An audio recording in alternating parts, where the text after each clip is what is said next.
আসসালামু আলাইকুম। সংবাদে আপনাদের সবাইকে স্বাগত জানাচ্ছি। আমি ফিরোজ তোহা। শুরুতেই আরবে কেবলস সংবাদ শিরোনাম। বাংলাদেশের সর্বশেষ গুরুত্বপূর্ণ আপডেট সংবাদে আপনাকে স্বাগত। শুরুতেই সংবাদ শিরোনাম, পরে বিস্তারিত। শুরুতেই জানাবো, উত্তরায় রেস্টুরেন্টে ভয়াবহ আগুন, নিয়ন্ত্রণে 12 ইউনিট। রাজধানীর উত্তরায় রেস্টুরেন্টে ভয়াবহ অগ্নিকাণ্ডের ঘটনা ঘটেছে। আগুন নিয়ন্ত্রণে কাজ করছে ফায়ার সার্ভিসের 12টি ইউনিট। শুক্রবার 20 ডিসেম্বর সকাল 10:38 ছয়তলা ভবনের নিচতলায় লাভলিন রেস্টুরেন্টে আগুন লাগার ঘটনা ঘটে। ফায়ার সার্ভিস জানিয়েছে, লাভলিন রেস্টুরেন্টে আগুন লাগার সংবাদ পাওয়ার পর সকাল 10:44 পৌঁছে তা নিয়ন্ত্রণে কাজ শুরু করেছে ফায়ার সার্ভিসের কর্মীরা। উত্তরাটঙ্কি, বাড়িধারা, কুর্মিটোলা, সিদ্দিকবাজার ফায়ার সার্ভিস স্টেশনের মোট 12টি ইউনিট আগুন নিয়ন্ত্রণে কাজ করছে। এছাড়াও আগুন নিয়ন্ত্রণে একযোগে কাজ করছে এলাকাবাসীও। এরপর জানাবো, ব্যাংক ডাকাতির চেষ্টা 1 মাস আগেই থেকেই রেকি করছিল 3 ডাকাত। 3 বন্ধু আইফোন কিনতে ঢাকার দক্ষিণ কেরানীগঞ্জের চুনকুটিয়া পাকাপোল এলাকায় রূপালী ব্যাংকে জিনজিরা শাখায় ডাকাতির পরিকল্পনা করছিল। গত 1 মাস থেকে ডাকাতির জন্য তারা ব্যাংকের ভেতর এবং আশপাশের রেকি করে। এই ঘটনাদিন পূর্ব পরিকল্পনা অনুযায়ী ব্যাংকে ঢুকেই সিসিটিভির ক্যামেরা ভেঙে ফেলে তারা।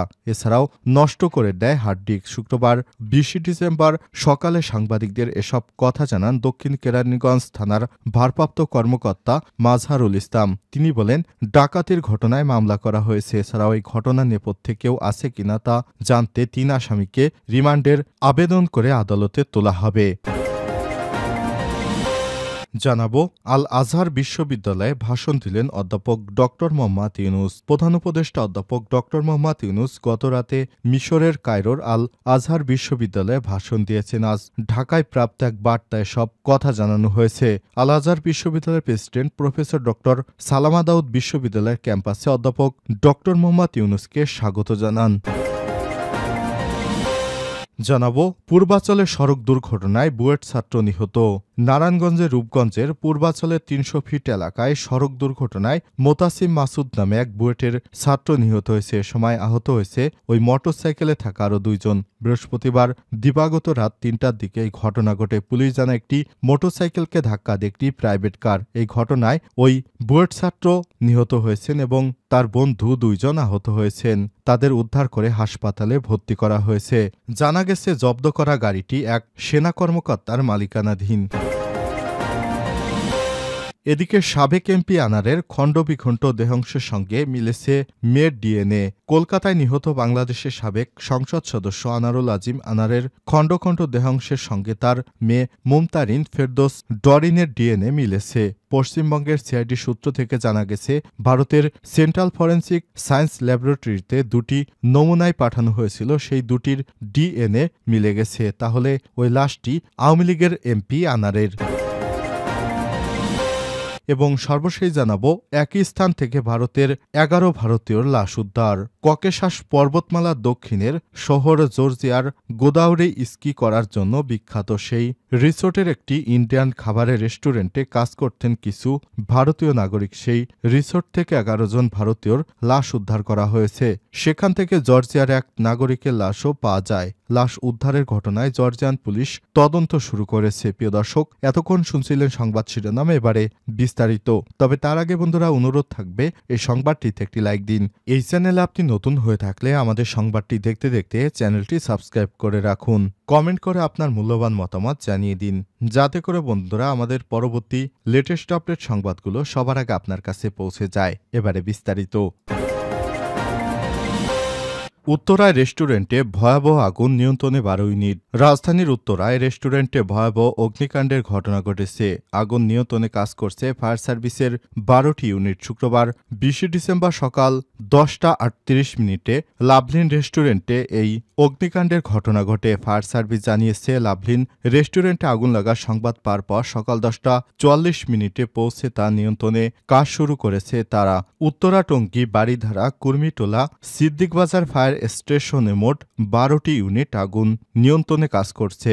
ফায়ার সার্ভিসের মিডিয়া সেলের কর্মকর্তা আনারুল ইসলাম দোলন গণমাধ্যমকে বলেছেন, সকাল 10:38 দিকে আমাদের কাছে সংবাদ আসে উত্তরার 6তলা ভবনে একটি ভবনের বিল্ডিংয়ের নিচতলায় লাভলিন রেস্টুরেন্টে আগুন লাগার ঘটনা ঘটেছে। খবর পেয়ে ঘটনাস্থলে আমাদের 8টি ইউনিট যায়। এরপর আরও 4টি ইউনিট যোগ দিয়েছে। তবে প্রাথমিকভাবে আগুন লাগার ও ক্ষয়ক্ষতির পরিমাণ এখনও জানা যায়নি বলে জানান এই কর্মকর্তা।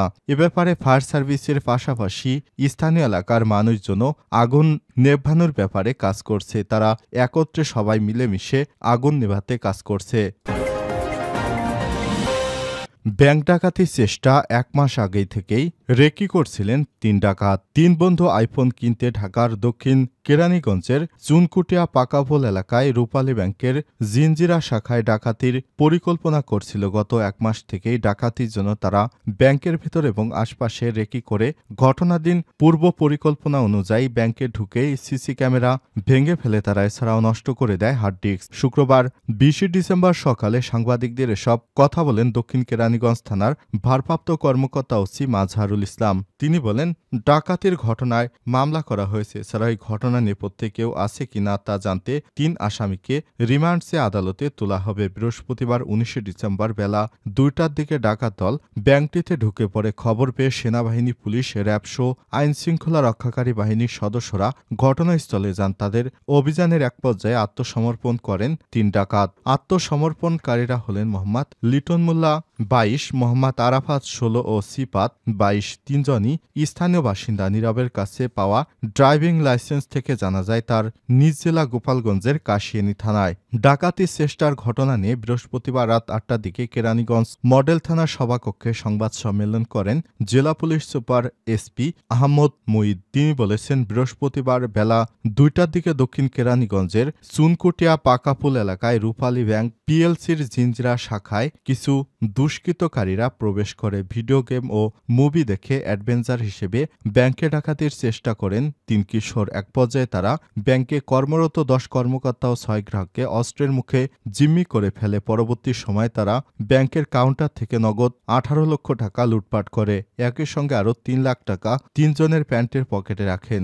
আটক করার পর 18 লাখ নগদ টাকা ও 4টি খেলনা পিস্তল, 2টি দেশীয় ছুরি উদ্ধার করা হয়। এ সময় তিনি আরও জানান, এক কিডনি রোগীকে সাহায্য করতে তাদের 15 লাখ টাকার প্রয়োজন ছিল। এ কারণে তারা ব্যাংক ডাকাতি করতে যান বলে প্রাথমিক জিজ্ঞাসাবাদে জানা গেছে। বাকি 3 লাখ টাকা দিয়ে আইফোন কেনার কথা জানান তারা। এদিকে এই ঘটনা বর্ণনা দিয়েছে ব্যাংকের নিরাপত্তা কর্মী রতন বিশ্বাস। তিনি জানান, ডাকাতেরা নিজের রক্ষায় বোমা বানানোর অভিনয় করেছিল, নানান হুমকিও দিয়েছিল, মাথায় পিস্তল সদৃশ তাক করে রেখেছিল। আল আজহার বিশ্ববিদ্যালয়ে ভাষণ দিলেন অধ্যাপক ডক্টর মোহাম্মদ ইউনুস। প্রধান উপদেষ্টা অধ্যাপক ডক্টর মোহাম্মদ ইউনুস গতরাতে মিশরের কায়রোতে আল আজহার বিশ্ববিদ্যালয়ে ভাষণ দিয়েছেন। আজ ঢাকায় প্রাপ্ত এক বার্তায় সব কথা জানান তিনি। আল আজহার বিশ্ববিদ্যালয়ের প্রেসিডেন্ট প্রফেসর ডক্টর সালামা দাউদ বিশ্ববিদ্যালয়ের ক্যাম্পাসে অধ্যাপক ডক্টর ইউনুসকে স্বাগত জানান। অনুষ্ঠানে আর উপস্থিত ছিলেন আল আজহার বিশ্ববিদ্যালয়ের পোস্ট গ্রাজুয়েট স্টাডিজ অ্যান্ড রিসার্চের vice president professor doctor Mahmud Siddique. জানা গেছে, আল আজহার বিশ্ববিদ্যালয়ে ডক্টর মোহাম্মদ ইউনুস যে ভাষণ দিয়েছেন সেটি ব্যাপকভাবে গ্রহণযোগ্যতা পেয়েছে। কারণ ডক্টর মোহাম্মদ ইউনুস পৃথিবীর একমাত্র লোক যে কিনা বাংলাদেশ থেকে নোবেল পেয়েছেন। আর তিনি যে এত বড় পর্যায়ের একজন মানুষ যে তার জীবনাবলী এবং তার মাইক্রোফাইন্যান্স এবং শান্তিতে নোবেল বিজয়ী অর্থনীতিবিদ ডক্টর মোহাম্মদ ইউনুসের সম্পর্কে মিশর সহ কানাডা, যুক্তরাষ্ট্র এবং সৌদি আরবের বইয়ে তার বিষয়ে অনেক সুন্দর সুন্দর লেখা আছে, যেগুলো পড়ে তারা অনুপ্রাণিত হন। দুঃখের বিষয়, বিগত সরকার আমাদের ডক্টর মোহাম্মদ ইউনুস সম্পর্কে ভ্রান্ত ধারণা দিয়ে তার সম্পর্কে জনমনে বিভ্রান্তি সৃষ্টি করেছিল।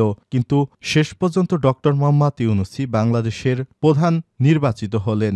এটি তার জীবনের সবচেয়ে বড় পাওয়া ছিল বলে সবাই মনে করছেন। কারণ ডক্টর মোহাম্মদ ইউনুসকে যেভাবে অপমান অপদস্থ করছিল শেখ হাসিনা, তিনি তার জায়গা থেকে এভাবে সম্মান পেলেন, এটি বিশ্বের বুকে বিরল। পূর্বাঞ্চলের সড়ক দুর্ঘটনায় বুয়েট ছাত্র নিহত। নারায়ণগঞ্জের রূপগঞ্জে পূর্বাঞ্চলের ৩০০ ফিট এলাকায় সড়ক দুর্ঘটনায় মোতাসিম মাসুদ নামে এক বুয়েটের ছাত্র নিহত হয়েছে। এই ঘটনায় আহত হয়েছে আরও ২ জন। বৃহস্পতিবার দিবাগত রাত ৩টার দিকে এই ঘটনা ঘটে। পুলিশ জানায় একটি মোটরসাইকেলকে ধাক্কা দেয় একটি প্রাইভেট কার। এতে ঘটনাস্থলে মারা যান মোটরসাইকেল আরোহী বুয়েট ছাত্র মোতাসিম মাসুদ। আহত হন মেহেদি খান এবং অমিত সাহা নামে আরও ২ জন। তাদের উদ্ধার করে হাসপাতালে ভর্তি করা হয়েছে। এ সময় গাড়িটি জব্দ করা হয়েছে। প্রাইভেট কারটি একজন সেনা কর্মকর্তার মালিকানাধীন বলে জানিয়েছে পুলিশ। তবে গাড়িটিকে কে চালাচ্ছিল তা তদন্ত করে দেখা হচ্ছে বলে জানিয়েছে পুলিশ। এটি কি কোনো নিতান্তই অ্যাক্সিডেন্ট বা অন্য কোনো কিছু, সে ব্যাপারে খতিয়ে দেখা হচ্ছে বলে জানিয়েছে পুলিশের ঊর্ধ্বতন কর্মকর্তারা। কারণ বুয়েটের শিক্ষার্থীদের এর আগে আবরারকে হত্যার ঘটনায় বেশ কয়েকজনের ফাঁসি হয়েছিল। এবারও বুয়েটের ছাত্র নিহত হওয়ার ঘটনায় বেশ নড়েচড়ে উঠেছে প্রশাসন।